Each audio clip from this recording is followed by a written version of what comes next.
The good news is, if you're taking the LSAT in 2025, there's going to be less material for you to study. Today, I'm going to walk you through what I would personally do if I wanted to score 175 on the LSAT in 2025 or beyond. For those who don't know me, my name is Steve Schwartz. I increased my LSAT score from a 152 to a 175 on LSAT test day, and I've been teaching the LSAT since 2005. I'm going to walk you through my LSAT study process and the many mistakes and lessons I learned along the way. Back when I first started studying for the LSAT, I thought I was going to knock it out of the park first attempt. Instead, I was in for a rude awakening when I scored a 152 on my first LSAT diagnostic, and my scores stayed in the low 150s for far too long. Over the course of what ended up being an entire year of beating my head against the wall, I eventually scored a 175 on LSAT test day, and I never looked back. Today, I'm going to share with you what to do and what not to do so that you can get your 175 in less than half the time. The mistake I made, number one, was taking test after test after test, hoping something would magically change, when in practice, nothing ever really changed. There are dozens of released LSAT practice tests, and so a lot of students fall into this trap, myself included, of taking test after test, obsessively measuring my results, being happy or sad about those results, and then moving on to the next test. What I should have done, and what I eventually learned to do, was to take a test, review it in excruciating detail, every single question I got wrong, every one I was unsure of, guessed on and got lucky, but it could have just as easily gone the other way, so I could avoid making the same mistake next time, and I could end up solving the question much more easily next time around. Over the course of the past 20 or so years teaching the LSAT, I have now developed the laser approach to LSAT prep to orient your LSAT study plan whenever you're taking the LSAT. And this is what I should have done from the very beginning. LASER is an acronym standing for Learning, Accuracy, Sections, Exams, and Review. And it is the cornerstone of my LSAT study plans, my courses, and my one-on-one coaching programs. If you're interested in finding out more and having us create a personalized day-by-day study plan for you, you can check out the links below this video to find out more and to book a call with me and my team.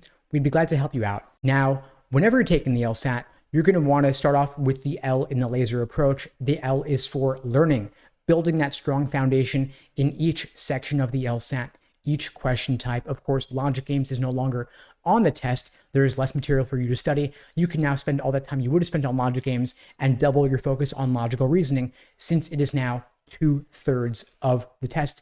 Any gains you make in your understanding of logical reasoning will be doubled across the two sections. Now, there are roughly 15 different types of logical reasoning questions. And so during this learning phase of the laser approach, you want to get a solid understanding of how to approach each question type. What is the proper perspective?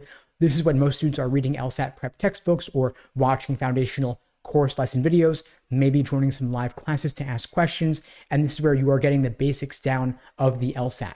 Then the next phase is the A for accuracy, phase 2 of the laser approach. This is when you are drilling LSAT questions by type to do a bunch of, say, strengthening questions in a row, a bunch of parallel questions in a row to better understand the patterns in that question type. Phase 3 in the laser approach is the S for sections, doing individual timed sections to work on your pacing. You have 35 minutes per section with standard timing to solve roughly 25 questions, giving you about a minute and 20 seconds or so per question, but not all questions are of equal difficulty. Some are easier, so you do those ones faster. Some are harder, you do those a little bit slower. Ideally, you want to get through the easy questions as quickly as possible to build up a time bank that you can then apply to the tougher questions later in the section. The next phase is the E for exams and endurance. This is when you're doing full-length timed practice tests to work on your LSAT stamina.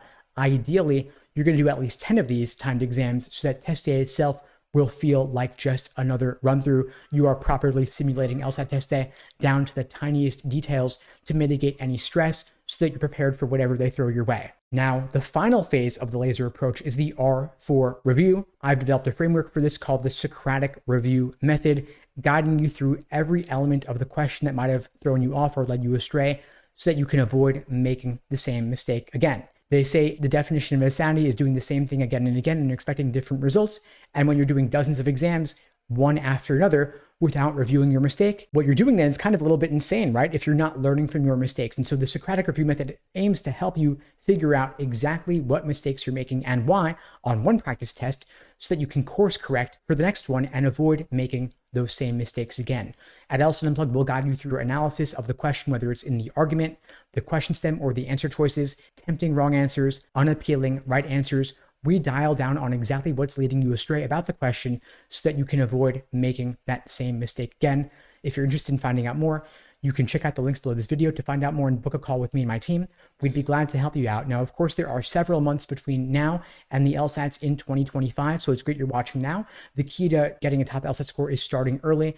Again, you can try to knock out the LSAT in 2 to 3 months, but ideally, you're allowing 5 to 6 months to achieve your fullest potential on the LSAT.